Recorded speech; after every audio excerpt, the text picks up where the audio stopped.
Buenas noches, señoras y señores. De un tiempo a esta parte hay muchas administraciones que incluyen en sus organigramas un departamento, un área de trabajo dedicado a la transparencia. Y lo hacen como si fuera un plus, ¿no? Como si fuera algo extraordinario, como para quedar bien, para que digan, miren qué gobierno más molón tenemos, que hemos creado un departamento, o una concejalía, o una consejería, o un ministerio de transparencia, cuando realmente la transparencia no debe ser un plus, sino que debe ser, de hecho, algo obligatorio. Además, el área de transparencia es un terreno que no debería recaer nunca en políticos al uso, sino en profesionales formados, y si, como el caso que nos ocupa, es una persona formada en el área de la judicatura, pues miel sobre hojuelas. Decimos todo esto porque hoy tenemos como invitada en el programa a la consejera de Transparencia, Participación Ciudadana y Administración Pública del Gobierno Regional, Beatriz Ballesteros. Señora Ballesteros, buenas noches. Buenas noches y muchas gracias por la invitación. Lo de la transparencia es, como para algunos la religión, muchos creen pero no todos practican. No sé usted cómo lo ve. Vamos a ver, la transparencia es una cosa novedosa, entonces como todas las cosas novedosas necesitan una gran tarea de aprendizaje, de rodamiento y que la gente se acostumbre a algo que era nuevo como algo cotidiano, a hacerlo algo cotidiano. Yo creo que con el nuevo gobierno la transparencia que ya existía, que ya pertenecía, estaba dentro de una Secretaría General como oficina, se le ha dado un plus, una notoriedad, transformándola en una consejería, que aparte de transparencia lleva otras muchas labores relacionadas también con buen gobierno, además de emergencias, pero sí es verdad que se le ha querido dar una mayor visibilidad y un mayor protagonismo. Pero que debe ser algo obligatorio, no lo debemos entender como una cosa extra para quedar bien ante la ciudadanía. En una sociedad del siglo XXI, la información es un derecho, no es una obligación que tengan los poderes públicos, sino que es un derecho del ciudadano. Y es un derecho que debemos intentar que llegue a todas las caras que tiene el servicio público. A todos los poderes públicos deben tener su transparencia, dar su información y poder el ciudadano exigir peticiones de información sobre cualquier cuestión relacionada con los servicios públicos que le sea importante. La ley de transparencia que tenemos en la región de Murcia, que es del año 2014, ¿es una ley ambiciosa o es tibia o simplemente se ajusta a las necesidades o la demanda de información de los ciudadanos? ¿Cómo la ve usted? Vamos a ver, la ley 12/14, 16 de diciembre, que es la que actualmente tenemos vigente, que fue modificada en el 2016, lo cierto es que se aprobó enseguida de la ley nacional, que es la ley 9/13. Entonces, en aquel momento era una ley muy adecuada. 5 años después consideramos que es una ley que necesita una nueva reforma. Entonces, de hecho, nosotros tenemos ahora mismo un borrador y se le va a dar otra vuelta para sacar no solo una ley, digamos, de transparencia, sino, siempre que hablo de gobierno abierto, que es mucho más allá de transparencia, es el siguiente escalón hacia la transparencia absoluta, digamos, y también de buen gobierno. Entonces, necesita una reforma y, de hecho, en esta legislatura se presentará. ¿Tienen más o menos alguna idea de alguna de las características que va a tener la nueva ley, algún detalle? Vamos a ver, la nueva ley, que ya digo que juntará gobierno abierto y buen gobierno, es una ley en la que debemos ir a modificar sobre todo el Estatuto de Altos Cargos, que ese sí está muy desfasado porque es del año 94, el de la región de Murcia, hay que actualizarlo, desde el 94 ha llovido mucho, necesita una actualización, y luego tenemos que ir hacia el gobierno abierto. Cuando hablamos de gobierno abierto no es solo dar información, sino que esa información se tiene que explicar para que el ciudadano la dé. No es lo mismo hacer un gráfico o mostrar unos datos, sino explicar qué significan esos datos para que el ciudadano en su propio lenguaje lo pueda entender. Y en cuanto a la participación ciudadana, que está integrada también en la transparencia, no es solo conseguir que el ciudadano participe, sino que el ciudadano se implique. Es decir, a nosotros nos tienen que llegar las demandas que tienen los ciudadanos para mejorar su vida y nosotros tenemos que atender esas demandas. Nosotros, cuando hablamos en la consejería, no queremos trabajar para las personas, sino trabajar con las personas, y hacia ahí es hacia donde nosotros queremos tender.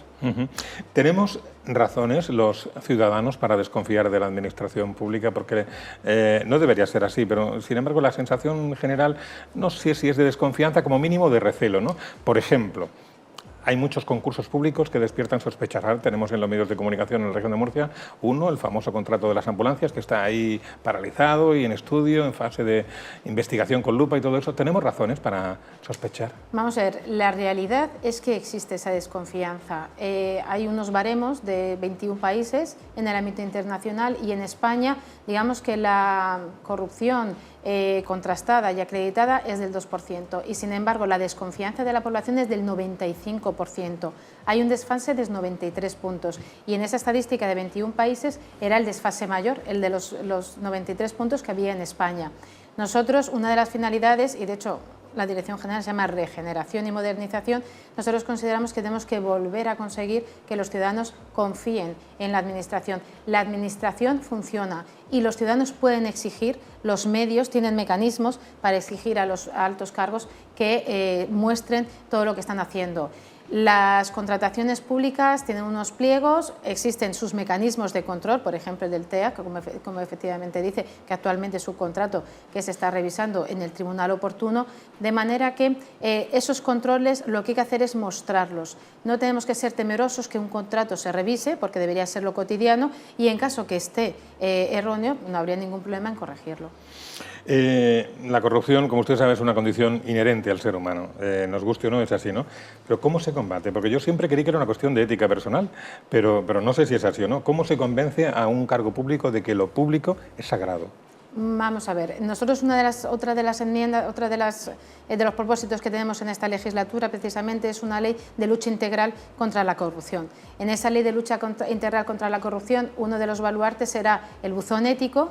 Este buzón ético, o mal llamado canal de los denunciantes, porque parece que si denunciamos es solo porque solo cabe vía penal, pero sería un buzón ético y tenemos que conseguir implicar a toda la sociedad. No solo los altos cargos o los que trabajan dentro de la Administración, sino también tenemos que tener enfoque en quienes trabajan con la Administración. La corrupción debe ser una conciencia, igual que en el reciclaje se ha necesitado tomar conciencia, aunque también es una decisión personal si se quiere reciclar o no, pero redunda en beneficio de todos, la corrupción debería tomarse lo mismo. El dinero público no es que sea de nadie, es que es de todos y precisamente por eso tenemos que cuidarlo mejor que el nuestro propio. ¿Usted tiene previsto crear una especie de figura de protección para aquellas personas que decidan, no sé si emplear el término de denunciar, en todo caso comunicar que existe algún tipo de conducta irregular en el ámbito de lo público, ¿no? ¿Cómo va a ser eso? ¿Cómo lo tiene pensado? Efectivamente, a través de este buzón ético, que se ha llamado hasta ahora canal del denunciante, cualquier persona de manera anónima, de manera que se les garantiza totalmente el anonimato y la inmunidad, podrá dar a conocer aquellas prácticas que considere que no son adecuadas.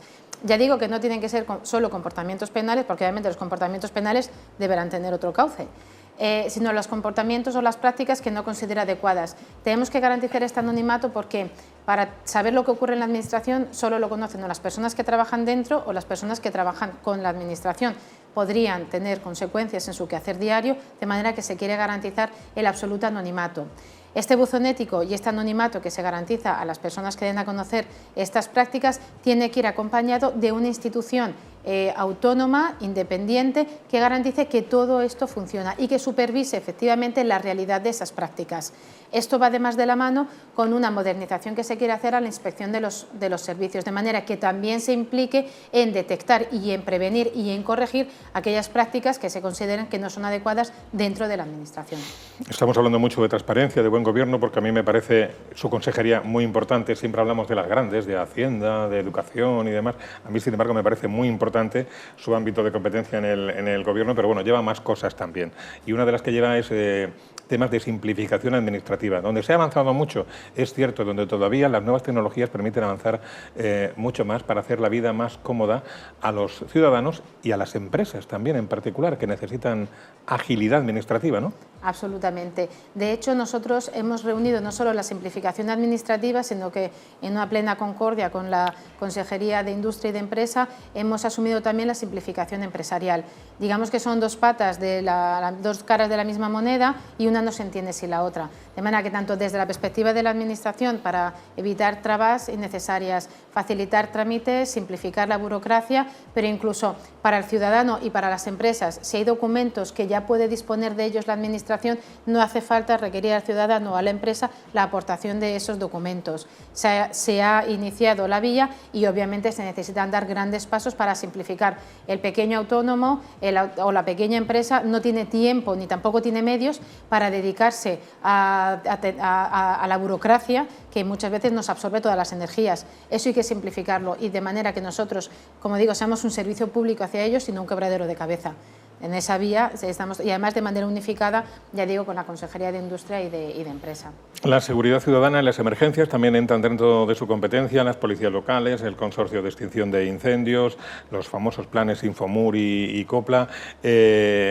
Hablando de estos dos últimos, el plan Infomur, en el balance provisional que hicieron el otro día, de momento no hemos escapado medianamente bien este verano en la región de Murcia, ¿eh? Vamos a ver, estamos relativamente contentos porque, claro, la felicidad plena sería que no hubiera incendios, pero eso también es una utopía. Estamos relativamente contentos, el periodo alto no ha concluido porque, claro, en el Copla depende en función del periodo estival, pero en el Infomur lo marcan las temperaturas y en principio la previsión de riesgo alto acaba el 30 de septiembre, por eso la previsión de datos que presentamos ahora mismo es provisional. A 31 de agosto hemos tenido 110 incendios, 70 incendios en la región de Murcia, 70 incendios y la superficie, ya con una medición exacta, han sido de 130 hectáreas. De todas maneras, hay que tener en cuenta que el gran incendio que tuvimos este verano a finales de julio en Moratalla, cerca del embalse del Cenajo, ya ocupó 94 hectáreas, con lo cual 63 incendios, que es el 90%, han quedado en conatos, es decir, una superficie inferior a 1 hectárea. Y esto es porque el dispositivo de medios personales y de medios materiales funciona. Nosotros movilizamos de manera diaria 516 personas que tienen tanto funciones de preparación y vigilancia, que es fundamental, como de extinción de incendios cuando se han declarado y de apoyo y coordinación cuando ya se han declarado los incendios. Todo ese volumen de medios que también tenemos y de personas hace que efectivamente podamos estar orgullosos que el 90% de los incendios acaban en conatos. ¿Del plan Copla hay algún balance ya, aunque sea provisional, o todavía no? Del plan Copla hay un balance definitivo, porque el plan Copla, el periodo alto ya ha terminado, terminó el 31 de agosto y en este año podemos estar contentos porque respecto al periodo anterior hemos tenido un 17% menos de incidencias. Si hablamos en cifras absolutas, pues hemos tenido más de 30.600 peticiones de información y de servicios sociales, más de 16.600 peticiones de curas y primeros auxilios, casi 500 rescates de embarcaciones y personas, 42 actuaciones de asfixia por inmersión y 7 paradas. En unas cifras globales, el municipio, obviamente, que más población y más costa, más necesidades tiene es Cartagena, seguido de cerca por San Javier y Los Alcázares. Tenemos que decir a los espectadores que esta entrevista está grabada y que si con posterioridad a la grabación hay alguna novedad, pues no lo hemos sabido, ¿no? Pero decimos esto porque para este jueves, consejera, hay una previsión de alerta por lluvias intensas. Es una previsión, no conocemos lo que ha pasado ni lo que va a pasar, esperemos que poco, pero en cualquier caso el 112 está preparado ante estos fenómenos y más en esta época del año que aquí en Murcia es delicada, ¿no?